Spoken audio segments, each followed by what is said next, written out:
Again, good afternoon, ladies and gentlemen. Welcome to the meeting of the Georges River Local Planning Panel for 20 October 2022. My name is Stephen Alchin and I'm the chair of this panel. The panel meeting is coming to you via streaming from the council offices in McMahon Street in Hurstville. The panel members who make up the panel today are, on my left, Julie Walsh, an expert panel member. On my right, Awais Paracha, another expert panel member. And on my far left, Fiona Prodromou, who is the community representative on the panel. Where the panel have been appointed by the Minister for Planning to determine the specified development applications, including those on the agenda today, in accordance with the requirements of the Environmental Planning and Assessment Act. The panel acknowledges the traditional custodians of the land on which this meeting is being broadcast, as that of the Bidjigal people of the Eora Nation. I'm required to advise you that under the provisions of the Environmental Planning and Assessment Act 1979, this meeting of the panel is being live streamed and will be made available on Council's website. In accordance with the revised meeting protocols during COVID-19, interested parties wishing to make representations to the panel were requested to register a summary of their interests. 7 registrations were received and forwarded to the panel. The panel has reviewed those registrations and advised the council officers they wish to hear oral submissions from the following persons, who will be called during the course of this meeting in order of the items as published on council's website.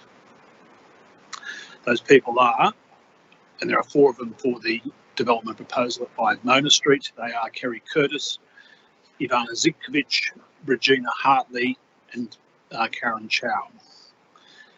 There are 2 registrations in respect of the development proposal at 13 to 19 Hogburn Street. They are Adam Rennie and Gustavo Tierman. And there is 1 registration in respect of the development proposal at 66 Mulder Road, and that is Stuart Gordon. The panel has received completed assessment reports from council staff on the 3 development applications. The panel has also inspected the sites and nearby locality for the 3 matters that are on the agenda today. We'll deal with each application in order as published on Council's website, they being DA 2021/0465 for 5 Mona Street, Alawa. It's a development proposal for a demolition and construction of a 7-storey boarding house comprising 46 single rooms plus a manager's room over basement car parking.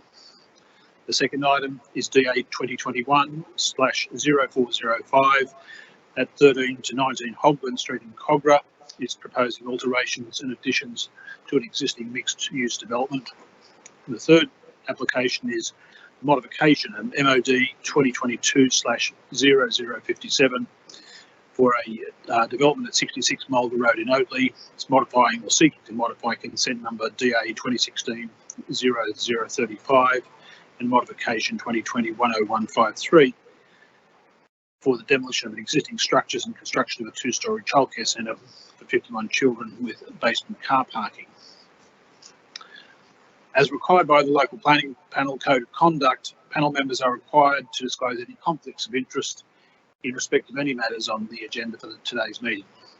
The relevant forms, as prescribed by the New South Wales Department of Planning and Environment, have been completed and are tabled for council to include in the online minutes of the meeting.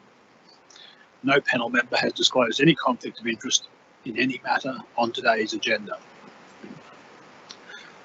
As we progress through the matters on the agenda, only those persons who have registered to speak will be able to make representations to the panel. Each person who has registered to speak is requested to limit their presentation to 3 minutes. I would ask those persons that are invited to speak to the panel via Teams that they speak clearly and at a volume that will project into the speakers. This will assist those viewing the live streaming so they can hear clearly what is being said. To manage the live streaming process, all speakers should leave their camera and microphone turned off until their turn to speak is called. At this time, I remind those persons that any defamatory, discriminatory or offensive language used by them may result in the author being exposed to liability, for which council and the panel take no responsibility.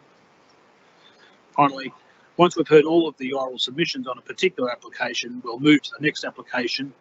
Members of the public are free to continue to listen to the broadcast. the determination of the application will be made in closed session, which is not live streamed or recorded. The determination will be available on the Council's website once confirmed by the panel, and this will occur usually within 2 to 3 days of the meeting being held.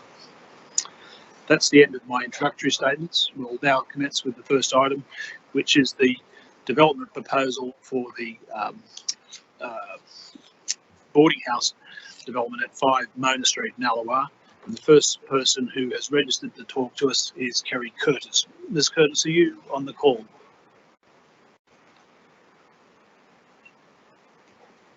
Hello, Ms. Curtis. Kerry, if you press *6, it should unmute your phone.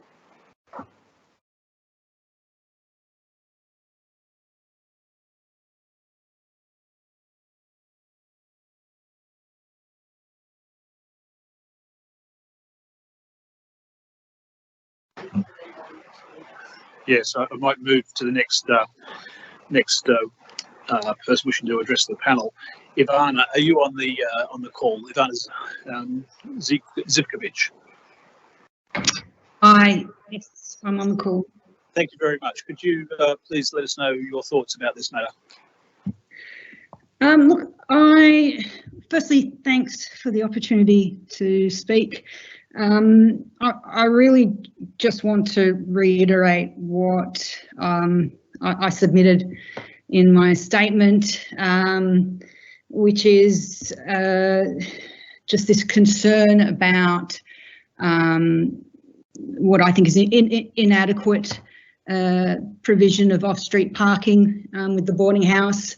I know that the number of parking spaces available in the proposed compactors, meets maximum requirements for a boarding house. But the point I wanted to make was this isn't a boarding house in the traditional sense. It's fair to assume that the occupants in this boarding house are going to be people with higher incomes that can afford the rent that will be set in the boarding house, which alternatively can be called studio apartments. It's they're just modern studio apartments, and people that can afford that sort of rent, you can just make that assumption that people with more money have more things. And if you're familiar with the area, it's the surrounding streets are already like the on-street parking demands are already extraordinarily high. You've got cars that park in between driveways, where there's the safety concern of pulling out of that driveway, and the parking is that they're encroaching on those driveways, and you've got people that park for longer than the 1 hour or 2 hour timed permits on the surrounding streets. It's because of the proximity to the train station. These are really high demand on-street parking areas, and it just feels like, by any other name, it's a boarding house on paper, but it's it's high-end studio apartments otherwise, and it just doesn't seem like there's adequate provision for parking. And if one of the things that was mentioned, I think that's been mentioned in the DA, has been about sort of building for the future of Allawah and meeting the future demands. But I feel like those future demands aren't being taken into consideration if we're not providing enough parking spaces for the occupants of that building. Sorry for the ramble. I'm not too. No, it's fine. I think you've made a number of good points. So you're not rambling at all. Yeah, look, that's really the main concern. That there's just the considerations being made for providing more housing, but nothing else that makes the place livable. And yeah, like it's such a huge consideration. Okay. Thank you, Ms. Zivkovic.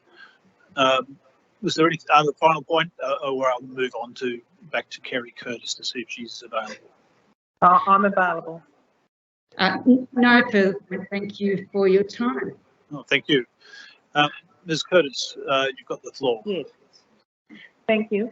I'm sorry about that. I'm quite mature, so I'm not up to date with all these mobile phone bits, but I'm on now. That's good. I'm actually a director of Grade White Hurstville Real Estate, and I've been actively involved in the property rental market in the St George region for over 30 years. So with a management of over 650 properties, prices ranging in rent from $230 right up to $1,500 per week, and we also manage 2 boarding houses. I personally own the boarding house next to the application here today, being 3 Mona Street, Allawah. So I feel I am qualified to speak today regarding this DA and its suitability for the area. In the rental market for the past 2 years, we have suffered greatly due to COVID, causing rents to drop dramatically. But with COVID restrictions now lifting, rents are being dramatically increased due to the high interest rates that are occurring and causing and there's an overall shortage of properties in the St George region for rent. But it's making it very difficult for our community to find affordable housing to rent. That is, there's a severe shortage of rental properties available right now in the area, but not so much studios and 1-bedroom units, but the shortage is 3-bedroom units and houses for the families of this area. And because all these high-rise developments in Hurstville has taken on the need for these studios and 1-bedroom units. Currently, our properties are being leased out at a higher rent than pre-COVID conditions within a short period of time. In fact, if you go on our website, you can see there's hardly anything available for rent. But this proposed building is a gross overdevelopment for the actual site area in its height, bulk and size for this block and its location, compared with the surrounding buildings all being 2 or 3 stories only. It is an eyesore being 7 stories. It definitely does not blend in with the streetscape, but it's more suitable for a city area such as Hurstville, not Allawah. Cramming 92 residents, because you're saying 46 studios, cramming 92 people into these tiny studios is unreasonable, claustrophobic for the overall health of these people and the community. Plus, as the previous lady said, the shortage of parking will no doubt cause conflict to the residents and also adjoining neighbours. We do need affordable housing, especially as rents are escalating, but this proposed building is not the answer, but an overdevelopment when you consider the actual size of the land and location. The building should be built to scale with the adjoining blocks and offer the residents an area to live which is not overcrowded, so as to maintain the residents' mental health and also the community. I receive calls constantly from tenants ringing in due to noise or issues of living in close proximity. And these are in normal units, not in studios, 46 of them crammed together in a 7-story building. It's a nightmare just waiting to happen. Okay, if you want any questions to answer, I'm here and available for you. I don't have any questions. I think you may have mentioned 96 people during the 92. 92, sorry, my apologies.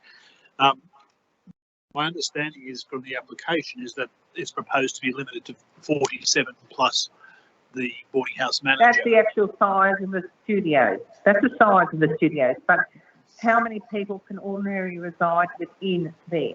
There's more than one person per studio. So the minimum is 92 people. Okay. Thank you.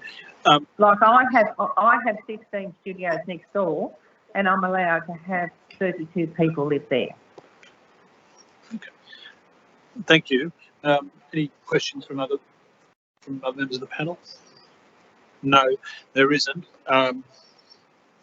Thank you, Ms. Curtis. Right, so just qualify that, if you could qualify that to the panel, Sure. the actual number of people that are going to be crammed into that building, trying to get up and down the lift, trying to get their cars out of the stackers out under in the basement, trying to get out onto the street, it on a corner position with a high traffic up and down of people dropping people off to the station, people trying to get parked.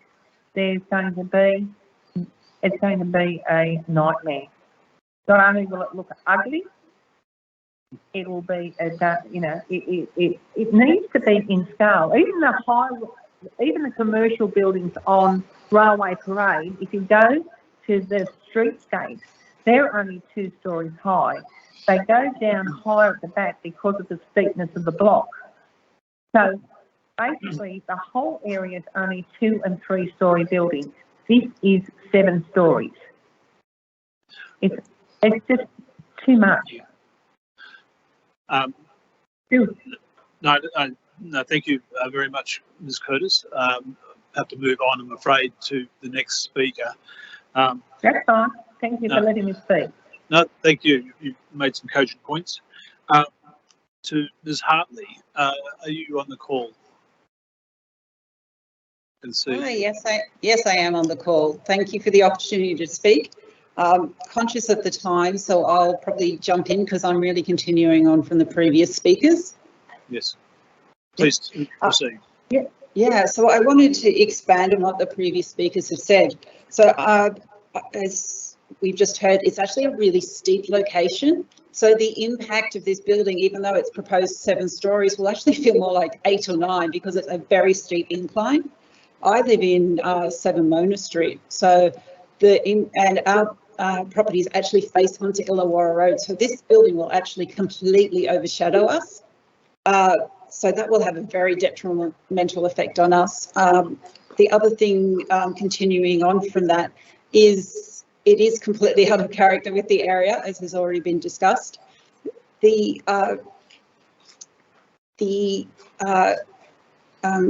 let's put myself on mute because I think I'm looping through.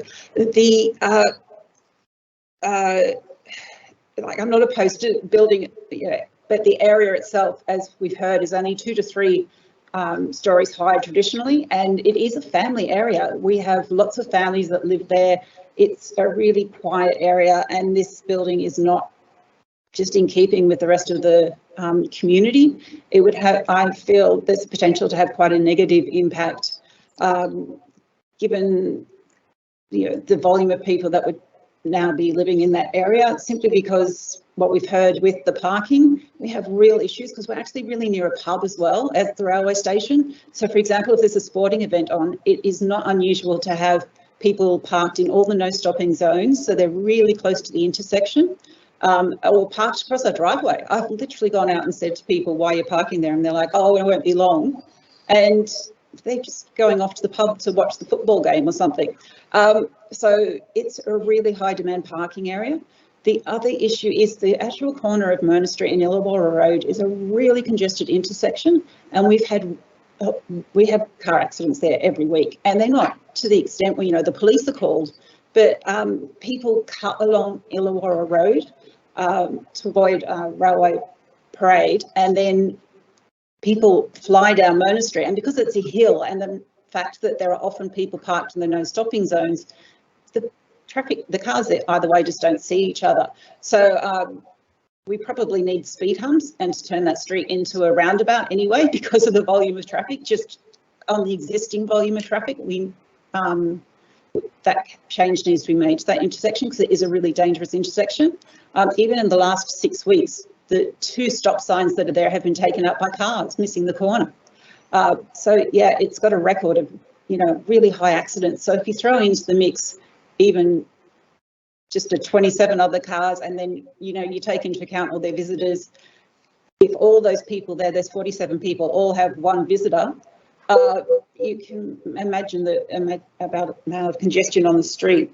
So, you know, I'm not against development. I really understand people need places to live, but to keep something in keeping, one, with the size of the block, it's actually currently it's a very small block of land, and which has a house on it at the moment, and to keep it to 2 to 3 stories, I think would actually be realistic given the area, and it is a family area, so it would be great to have, you know, sort of units, something in keeping with the rest of the area. But likewise, the people in 3 Mona Street, we've had no issues with them. The residents there are all, you know, quite respectful. So that's a 3-story boarding house, and I think that kind of sets a precedent for what could be realistic in the area. And like I said, the parking is such a massive concern, and yeah, I think that kind of covers off, because I'm sort of overlapping with what the other people said, so conscious of that. Thank you, Sartney. That's helpful. Finally, Karen Chow.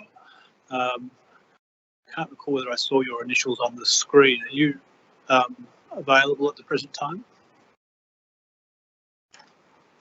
Yes, Chair, I am available to speak. Is there anything that you wanted to say to the panel, or other matters where you might be able to assist us? Yeah, so I am more available to answer any questions, but I'm representing the applicant as well as the architect for this development application. I just wanted to highlight a couple of things where this is an amended DA to an existing approval under the Land and Environment Court, which was approved on the 21st of May 2021. And this amended DA has remained the same in terms of the approved land use, the building height, number of stories, and building height and setbacks to the original approval. So that's all I really wanted to talk about. Yeah. Okay. Thank you very much. Thank you. And thank you to the other people who addressed the panel. That's given us some things to think about. I'll move on to the. Oh, sorry, my apologies. Julie. My apologies. I'm sorry about that. Julie. Thank you, Ms. Chow. I just wanted to, sorry, Julie Walsh, one of the expert panel members. I wanted to ask you, have you been involved in the design of other boarding houses? Yes, we have. And have you been involved in the design of any that had a similar car stacking arrangement, mechanical car stacking arrangement to this one? Not to the boarding house that we have in the under the City of Sydney, where there was actually no parking there. So you have been involved in designing developments that have mechanical car stackers? Yes, but in a residential flat building. Okay, so I wondered, do you think it would be appropriate to include something in the plan of management to provide training to the people in this development if it was approved, to help them to understand how to use the car stacker? Yes, we have no objection to that. Okay, and have you or your client made inquiries? Have you had a look at the draft conditions? Yes, we have.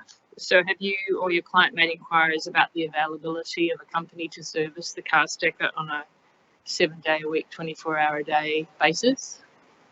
Yes, that would be in line with the plan of management. Sorry? That would be in line with the plan of management conditions. Right, okay. All right, they were my questions. Thank you. Hi, Karen. It's Fiona. I'm the community representative. I'm just, if I can just take you to level 5, just I'm looking at the communal room and there's a balcony that's fronting onto Mona Street. And I just couldn't make out from the floor plan or the elevation as to whether there were operable doors that allowed for direct internal external access between the common room and the balcony. Would you be able to just clarify, please? Yes, there's so the balcony is designed for the communal room as an additional outdoor space, and there is a sliding operable. It's very small on the drawing, but there's there's actually openable openings to the balcony where it's used. Yep, that's great. Thank you. And just one more question, just on the lower ground floor plan in the southern corner. There's an annotation referring to a feature sculpture, which is also depicted on the landscape plan. Is there any detail on that? Do you have any information on what that is? Not at this stage. Okay, no worries. Thank you very much. Yeah, hello. I have the question about the, again, the car stacker. What is the load capacity per car for this one? So for it to operate properly. So normally they come with load capacity. So do you know what is the load capacity of this car stacker? I would need to have a look at the specification. If you would allow me some time to go back to the specification to look that up. Yeah, my point was whatever the capacity is, there will have to be some kind of a notice attached, posted at the parking system of what weight of car is permissible on the car stacker.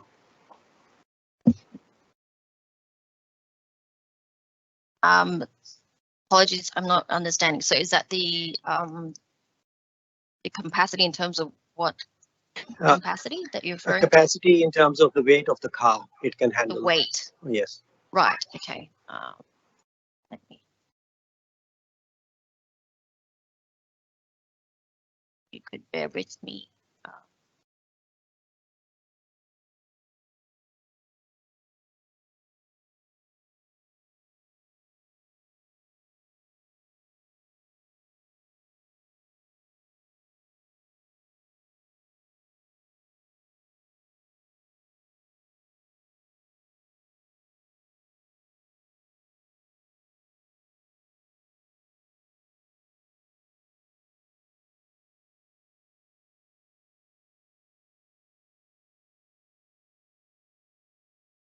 Apologies, I still need a little bit more time to look that up.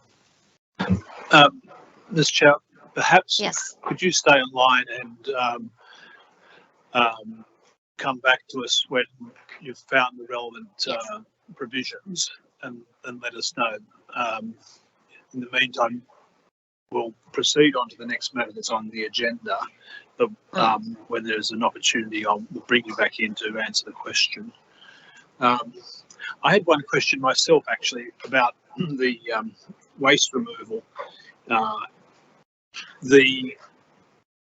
The way the recycling and other bins are arranged, it looks like they're all back onto each other. It'd be hard to access them. What's the proposal for management and rotating of those bins around so that people aren't struggling to get access to a bin that's got some still spare capacity? Actually, on each level, there is provision for a garbage chute for general waste, as well as a recycling cupboard where the recycling would be put on those bins, and on the day before pickup, then the care manager would actually bring it down to that bin holding room on the day before pickup. So the residents are not expected to be using that bin holding room at the lower grounds level. Thank you. Well, if we may ask you just to just check out the answer to that question from Mr. Paracha, and I'll move on to the development proposal at Hogben Street. The first speaker is Adam Rennie. Are you there, Mr. Rennie? Yes, hello panel. Thank you. Thank you for allowing us to speak about this matter. Thank you. So I would just like to further comment on the points that we've provided with the panel for our submission, majorly to do with the fact that we're requesting this application to be approved under a deferred commencement, and that's being subject to the parking becoming available in the neighbouring building at 21 Hogben Street. And I'm sure the panel is aware that that parking at the moment is noted to be within the new development that is currently with the Land and Environmental Court. And we are either proposing to council that if that those parking will become available in that development, or there's scope that we could provide the parking, the necessary parking for the additional units on the existing block of land on grade. But our primarily fact that we are seeking deferred commencement, we're not ignoring the fact that parking needs to be provided on this development. We just need some time to get the approval for the neighbouring building to house those parking spaces. The other matter I would like to discuss with the panel is since the lodgement of this application in October last year, we've had nil correspondence received from council in any form of a additional information request, and it's only until this document, the agenda, was published online that we actually are aware of the contentious matters that council is concerned with. And even it's allowed us to have a brief read, a detailed read of the matters. And one of them we've noticed is the fact that it appears council has assessed this development application under the new 2021 Georges River LEP, which we believe is not relevant to this application. In accordance with a screenshot that I've provided in our submission, the Georges River Council, as per the website, on the 8th of October, the Georges River LEP 2021 came into effect. On the 7th of October, our 2021, our application was lodged with council and we received a DA number. And a few days prior to that, I think it was the 5th of October, we paid all DA fees in full. So our point is that we believe that the assessing officer of this development has mistakenly assessed it as instead of being COGRA LEP 2012, which was in effect at the time of lodgement. And this could have multiple effects where we believe the matter should be reviewed and properly assessed against this LEP. I note specifically that there's in the new Georges River LEP a condition relating to residential and commercial ratio, which is not relevant to this application considering it is assessed under the COGRA LEP 2012. Now, there's other matters as well that that the council has brought forward, specifically relating to the ADG in terms of developing the controls and apartment design. And we have with us the architect Gustavo from Inc. Architects, who's also will be available to speak to the panel about those matters. But I'm also available for any questions that the panel may have. Thank you, Mr. Rennie. Mr. Tierman, do you want to say anything in support or further development and detail of what Mr. Rennie said, or shall we go to questions from other members of the panel? Yep.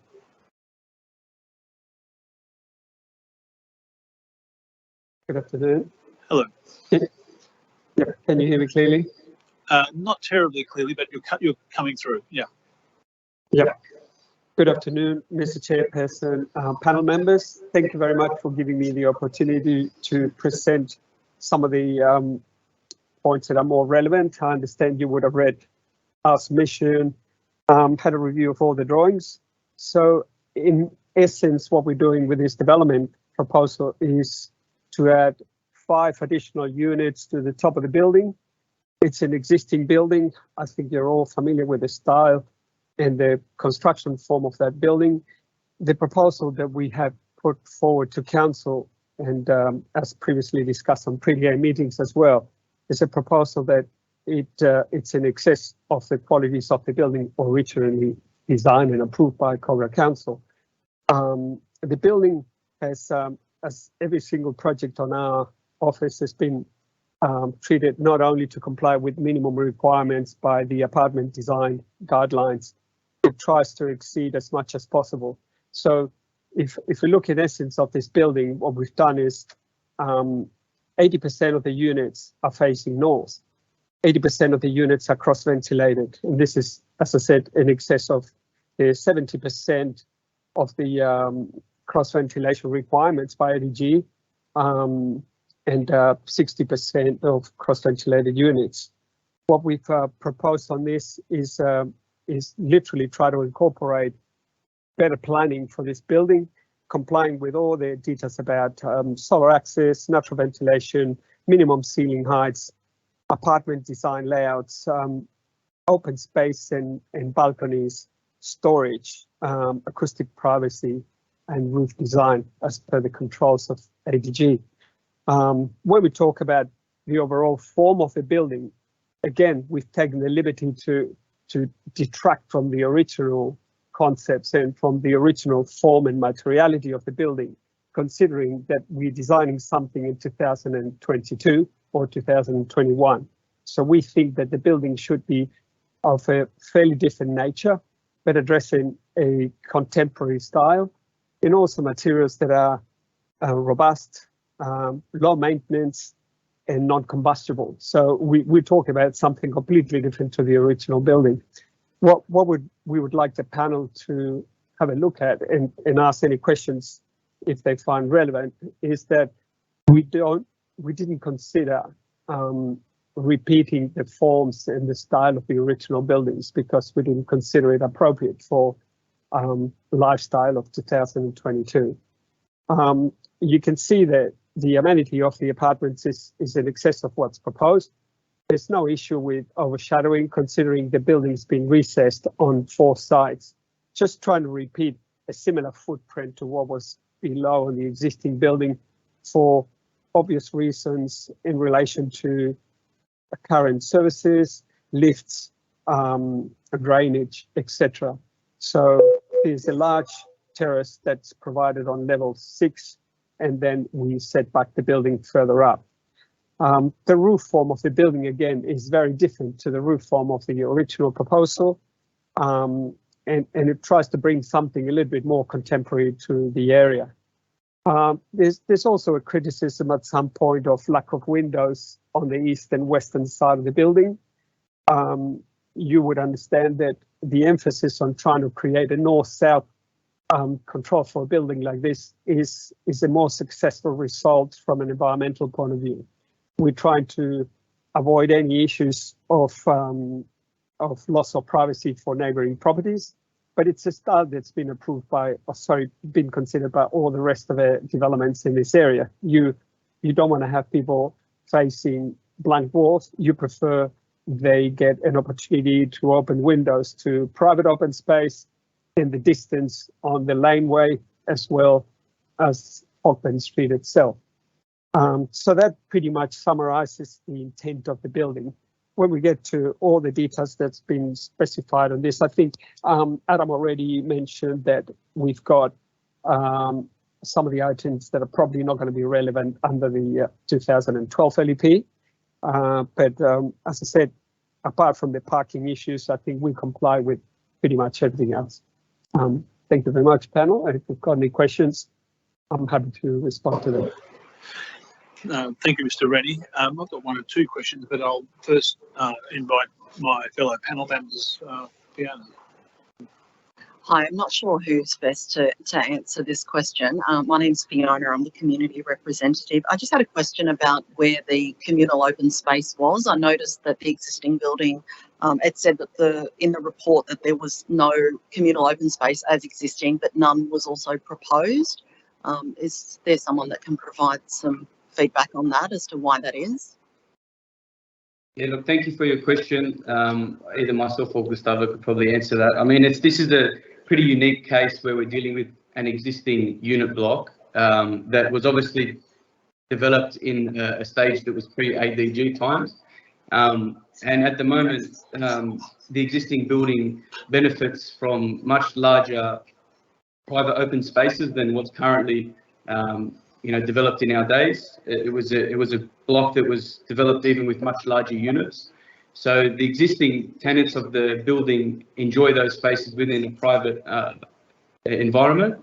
The proposed units that that are as per the plan, you can see that have very large and grand balcony areas. So there's not much scope for us to provide communal open space unless it was on the roof space, which is something that if council came back to us, pre this meeting, we could have, looked into that as being a possibility. Okay, thank you for that. And just one more question. Is there any detail, do you have any detail on whether the existing building can actually accommodate the load of what you're proposing to add? Yes, good question. And included in our submission to councils was a structural engineering report, which certified the fact that the existing building is structurally sound. And as a matter of fact, that was the same engineer who designed this building and still has the CAD drawings of this development available on his computer, which was very handy for him to run those very detailed calculations. Okay, thank you very much. Thank you. Julie, do you have any questions? Oh, yes, Julie Walsh. You said in your written submission that regarding the car parking spaces, you say the existing site at 21 Hogben Street, neighbouring the site, has scope to provide on-grade car parking should council be concerned with accepting a deferred commencement condition to provide parking on that site. Where on 21 Hogben Street are you talking about? So we haven't had detailed plans as yet where that space could be provided, given that we haven't had any time to look into this since the report was only available last week. However, we have done a walk over the site briefly with our architect of 21 Hogben Street, and given that we've got the survey plan already uploaded on obviously our plans, we believe that the spaces could be provided adjoining the existing car parking arrangement of the existing building. So there's on-grade spaces that could be provided in that area on the north side of the block. On the north side of this block or the north side of the block next door? They're both the same. Yeah. So the north side of 21 Hogben Street. Thank you.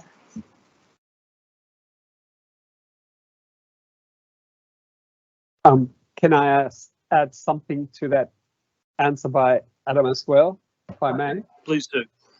Yep. I'm just going back in time. Inc Architects produced the original scheme for the DA on number 21 Hogben Street as well.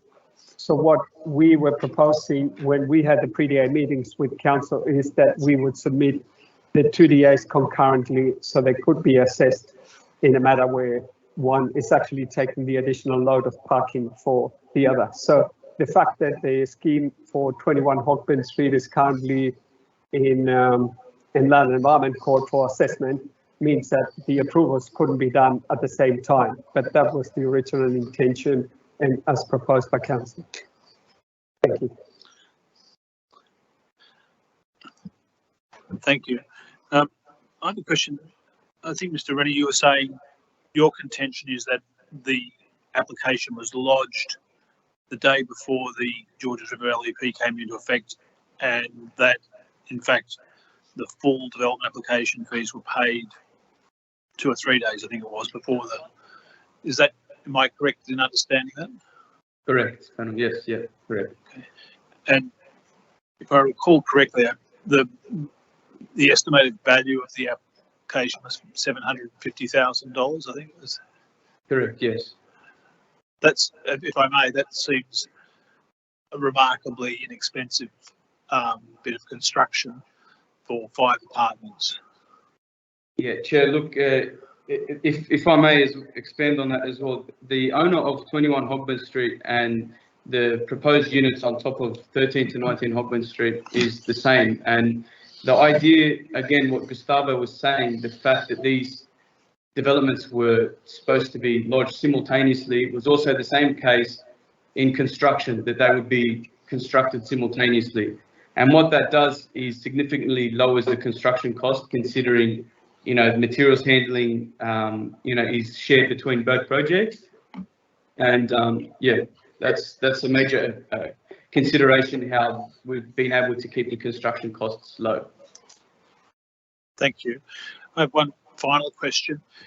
Can you take us through your plans and thoughts about if consent was granted, construction management? How would the impacts on the existing owners and tenants, or tenants in the building, how would they be managed and handled? I can imagine it would be a reasonably significant piece of construction building on top of an existing development, and there might be impacts on existing occupiers. Yes, yeah. So obviously the existing tenants of the building, same as in any other situation where a building is under, remedial works, or, there's additional stories being made. This would be a similar situation. Personally having a building background as well, you need to consider all the stakeholders of a project, and this would be something that we would, have a meeting with all of the owners and explain the situation. We would define specific access points for construction personnel to make their way up into those workspaces that wouldn't impact those owners. And also, it's been an ongoing matter that throughout the development application of this project, we have already been in correspondence with the owners about the benefits of them as well. So as part of this application, we're proposing a new lift to be installed in the existing building. Lobbies will be repainted, retiled. So there's benefits for everybody with this project. It's not just a developer benefiting of airspace on an existing building. We're trying to uplift a development, and I think moving forward, council will receive many more of these applications because it allows funds for those works to take place. There's facades that rendered facades here that need maintenance, and unfortunately, sinking funds, or capital works funds as they call them now, sometimes aren't very sufficient in covering those works. So this allows a fantastic opportunity to re-energise the building, bring it up to scratch, and also bring it into some modern times. We've done detailed BASIX and fire rating reports on the project, and that's determined that there's some significant improvements that could be made in the building for the safety of the existing tenants. So there's lots of benefits that this proposal has, and we will obviously be working very closely with those tenants, considering, this is their space, and yes, there will be noise and, maybe vibration disruptions, but, they will be limited to specific times, and they will also, obviously have a point of contact for any concerns that they have. We're only, our office is downstairs, so we're here to make a common presence. Thank you, Mr. Brenny.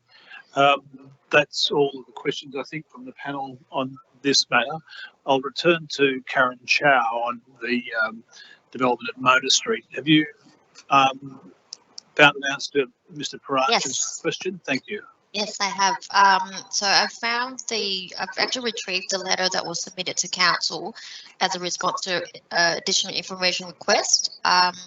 The letter prepared by our traffic engineer from Varga Traffic Planning, confirming that the stacker can accommodate cars up to 200 centimetres in height on the upper level and will be suitable to accommodate large B85 vehicles such as a Holden Commodore, Ford Falcon or a Toyota Camry. Larger vehicles such as SUVs or four-wheel drive such as a Toyota Land Cruiser could also be accommodated on the upper level of the car stacker.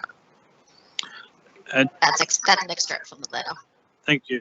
Do you have some indication as to, are there any weight limits on vehicles using the stacker?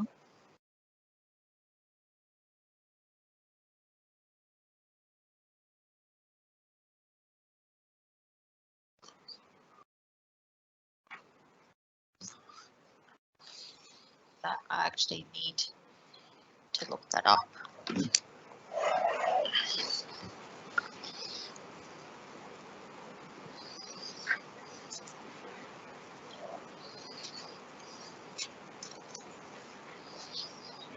It's got a platform bearing capacity of 2.0 tons.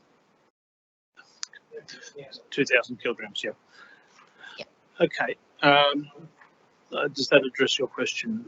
Yes, it does actually, but there can be cars, especially if SUVs are allowed on this system, which are heavier than 2,000 kilograms.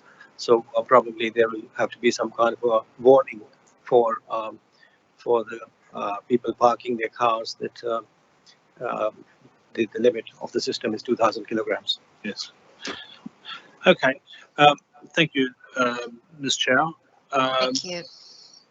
I don't think we've got any other questions on either of those first two applications. We've now moved to the third application, which concerns the erection of a sign at an existing childcare centre in Mulga Road in Oatley. And Stuart Gordon, I think, is available to address the panel. Yes. Thank you, panel. Can you hear me? Okay. Yes. Yep. Very good. You've got the floor, Mr. Gordon. Thank you. My name's Stuart Gordon. I'm from SJB Planning, and I'm representing council in this matter as the applicant. Mr. Gordon, Yes. could you perhaps just get a little bit closer to your microphone and speak a bit louder? You might have to start again, I'm sorry, but we're struggling to hear you. Okay, is that better, panel? Can you hear me now? It's still fairly faint, I have to say, but let's proceed and see how we go. Try my best. I'll speak with a louder voice. Thank you. So I'm from SJB Planning, and the representing the applicant, who in this case is council. Council is the owner of the land and also the operator of the childcare facility. I'm basically here today to answer any questions. The application is for a sign to modify the original DA consent to allow for an additional sign on the corner of Gunga Bay Road and Mulga Road. The sign is 3 metres by 1.4 metres. It's an illuminated sign and it's a business identification sign. The matter would not be before the panel other than for the fact that council is the landowner. We would just thank the council planning officers for their work on the application, and we support their assessment for support and recommendation of approval. Thank you, Mr. Gordon. Any questions from members of the panel? No, I don't have any questions either. So thank you for making yourself available. Thank you to everyone else who addressed the panel this afternoon. That's the end of the public section, or the public section of the panel's deliberations this afternoon. Once again, thank you, and the panel will now go into closed session. We'll have our deliberations, and then we'll publish the minutes from the meeting in the next day or so. Thank you very much.